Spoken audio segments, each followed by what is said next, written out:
দ্বারকা নগরী আজ উজ্জ্বল, চারিদিকে উৎসবের আলো।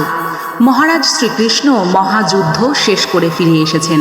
কুরুক্ষেত্রের ধুলোর মাঝে অগণিত প্রাণের ক্ষয় দেখে তার মনে জমে আছে গভীর ক্লান্তি। ঠিক তখনই তার ছোট বোন সুভদ্রা এগিয়ে এলেন, চোখে জল, মুখে মিষ্টি হাসি। তিনি শ্রীকৃষ্ণের কপালে চন্দন ও চাঁদনির ফোঁটা দিলেন, ফুল আর দুধের আলোয় সাজালেন ভাইয়ের কপাল।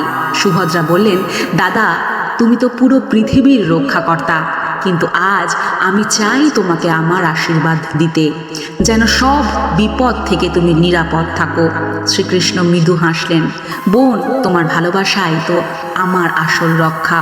তোমার এই ফোঁটাটাই আমার সব যুদ্ধে জয় এনে দেবে।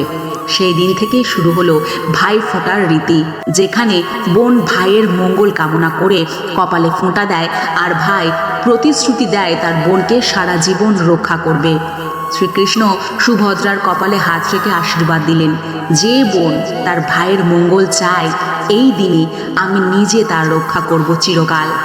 এইভাবেই ভাইফোঁটা শুধু একটা উৎসব নয়, এটা হয়ে উঠল ভালোবাসা, আশীর্বাদ আর রক্ষার প্রতীক।